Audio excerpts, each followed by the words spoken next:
তো একটি গুরুত্বপূর্ণ আপডেট আপনাদের জন্য, এবার থেকে ভোট না দিলে প্রত্যেক ভোটারের অ্যাকাউন্ট থেকে সরাসরি কাটা হবে 350 টাকা, এমনই কিন্তু একটি আপডেট পত্রিকায় বেরিয়েছে।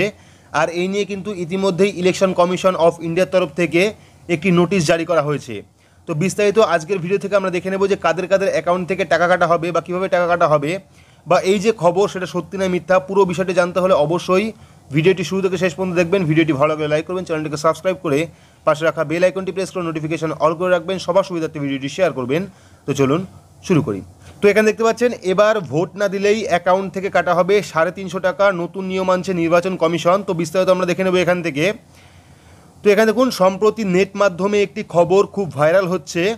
মূলত সেই খবরে বলা হয়েছে এবার লোকসভা নির্বাচনে যিনি ভোট দেবেন না তার অ্যাকাউন্ট থেকে 350 টাকা কেটে নেওয়া হবে। এদিকে আমরা সকলেই জানি যে নির্বাচনে ভোট দেওয়ার অধিকার দেশের প্রত্যেকটি জনগণের রয়েছে, কিন্তু ভোট না দিলে টাকা কেটে নেওয়ার বিষয়টি কিন্তু স্বাভাবিকভাবেই অবাক হয়ে যান সকলে। এমনকি এই খবরটি আদৌ সত্য কিনা এ নিয়েও কিন্তু প্রশ্ন উঠছে। তো মূলত সংবাদপত্রে একটি কাটিং ভাইরাল হয় সোশ্যাল মিডিয়ায়, আর সেখানে লেখা ছিল এবার লোকসভা নির্বাচনে যদি কোনো ব্যক্তি ভোট না দেন সেক্ষেত্রে কিন্তু তার ব্যাংক অ্যাকাউন্ট থেকে 350 টাকা কেটে নেওয়া হবে। এমন অবস্থায় পিআইবি যখন এই ভাইরাল খবরের সত্যতা যাচাই করে তখনই সামনে আসে আসল বিষয়।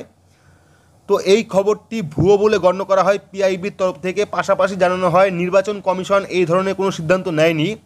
শুধু তাই নয়, পিআইবি সবাইকে এই ধরনের খবর শেয়ার না করার জন্য অনুরোধ জানায়। এরপর নির্বাচন কমিশন এক টুইট বার্তায় এই ভাইরাল খবরকে ভুয়ো আখ্যা দিয়ে জনগণকে এই ধরনের খবর থেকে সতর্ক থাকতে বলেছেন।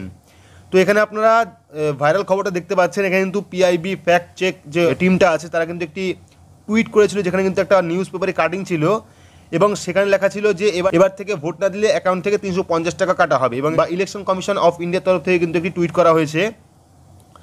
তো এখানে দেখুন, নির্বাচন কমিশন আরও জানিয়েছে 2019 সালে ভাইরাল হওয়া ভুয়ো খবরগুলি বেশ কিছু হোয়াটসঅ্যাপ গ্রুপে এবং সোশ্যাল মিডিয়ায় শেয়ার করা হচ্ছে। এমন অবস্থায় নির্বাচন কমিশন এক টুইট বার্তায় জানিয়েছে এই খবরগুলি সম্পূর্ণ মিথ্যে। এই প্রসঙ্গে জানিয়ে রাখি যে পিআইবি এই ধরনের ভাইরাল মেসেজ পরীক্ষা করে এবং দেশের নাগরিকদের এগুলির সত্যতা সম্পর্কে অবহিত করে। পাশাপাশি সরকার সংক্রান্ত কোনো খবর সত্য খবর না ভুয়ো খবর তা জানতে কিন্তু পিআইবি ফ্যাক্ট চেকের মাধ্যমে আপনিও সাহায্য নিতে পারেন। যদি আপনারও ফোনে এইরকম কোনো ভুয়ো SMS আসে সেক্ষেত্রে কিন্তু আপনি অবশ্যই পিআইবি ফ্যাক্ট চেকের জন্য 8799711259 এই নাম্বারে কিন্তু হোয়াটসঅ্যাপ করতে পারেন বা অথবা ইমেলেও আপনারা যোগাযোগ করতে পারেন। তো ভিডিওটি করার মূল উদ্দেশ্য, এইরকম খবর কিন্তু হামেশাই ভাইরাল হচ্ছে। যদি আপনার হোয়াটসঅ্যাপে বা সোশ্যাল মিডিয়ায় এইরকম কোনো নিউজ দেখেন সেক্ষেত্রে কিন্তু অবশ্যই আপনারা পিআইবির যে হোয়াটসঅ্যাপ নাম্বার 8799711259 এই নাম্বারে হোয়াটসঅ্যাপ করে জানাতে পারেন। তো এটা কিন্তু মূলত একটি ফেক নিউজ, যেটা আপনাদের জানার দরকার ছিল।